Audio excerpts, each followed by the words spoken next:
Every leader's journey is chronicled in the annals of history. So is the story of an ancient African emperor who cursed his people.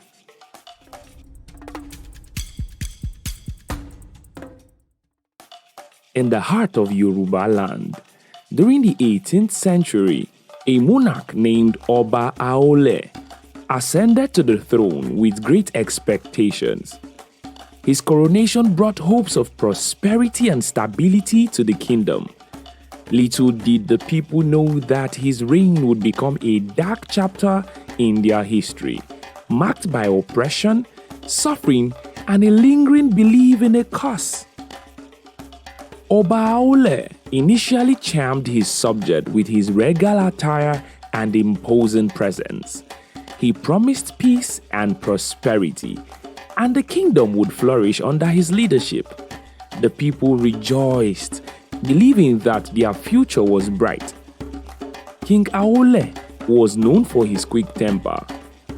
One of the key positions in Aole's court was the Ona Kankanfo, or Chief Military Commander. The Ona Kankanfo had to live in Ilorin away from the public as a way to keep them isolated and separate from the people. Ilorin was a town within the Oyo Empire. While it mainly had Yoruba folks, there were also many Hausa and Fulani immigrants living there. The position of the Ona Kankanfo was headed by Afonja. Afonja was a skilled warrior and a popular figure among the Yoruba people. As Ona Kankanfo, Afonja led the Oyo army to many victories. He was known for his bravery and his strategic brilliance. Afonja had a strong kinship relation with Aole because he was born in the palace of Alaafin. This began the Cold War between Aole and Afonja as they started to be suspicious of each other. King Aole had issues with Akpomu. At the heart of Yoruba race, Akpomu served as the central market where people from various Yoruba towns, including Ijebu, Oyo, Ile-Ife, Owu, and others gathered to trade. During a period when the slave trade was rampant in the Oyo kingdom, disturbing reports reached the ears of the rulers. Alaafin Abiodun II, the Oni, and the Awujale. These reports spoke of a troubling practice. Anonymous merchants were trading slaves within the bustling Akpomu market. Upon hearing these alarming accounts, Alaafin Abiodun II decided to take action.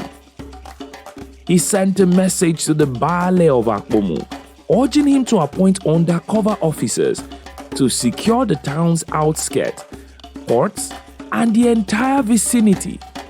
The Baale acted swiftly, assigning officers known as Akoda to various strategic points. One fateful day, Aole Arogangan, who would later become a king, engaged in a shocking act. He exchanged his intimate friend for a portion of snuff, also with a slave dealer at a location known as Akpata or Daju, a significant rock. Fortuitously, a keen-eyed farmer, a woman, witnessed this transaction and promptly reported what she had seen to the Baale. The Baale wasted no time, dispatching his ad hoc soldiers to apprehend the slave traders. The soldiers pursued the culprits, successfully capturing the buyer, the dealer, and brought him to the Baale's palace. At the palace, the dealer confessed to his involvement, but went further to reveal a stunning detail. The person who had sold the slave was none other than Prince Aole Arogangan, a member of a royal lineage within the Yoruba kingdom.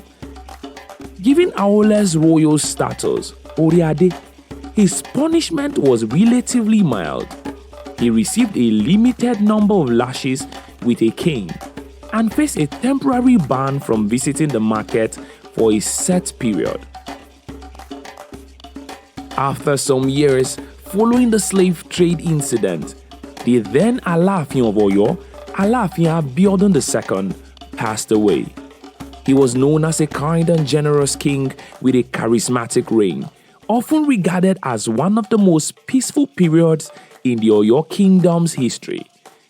The people even composed a song in his honor that remains relevant to this day.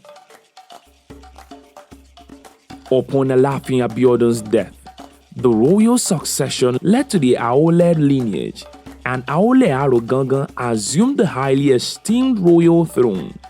However, his reign took a drastically different turn.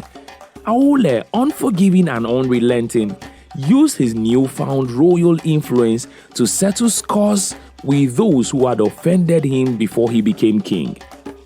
Specifically, he recalled the incident with the Baale of Akpomu, who had previously humiliated him.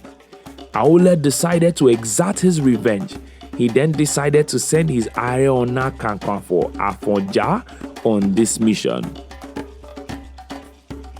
The trouble escalated when the king Alaafin Aole told Afonja to attack a place called Iwereile.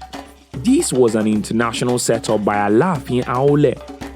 Iwereile was the hometown of Aole's grandmother, and a former king had placed curses on any Ona Kankanfo that tried to attack it.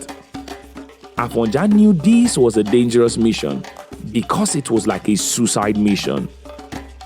Afonja, along with Basoro, Asamu, Agbaolekan, and the Owota of Oyo, planned a conspiracy against him. Together, they decided to oppose the king's rule.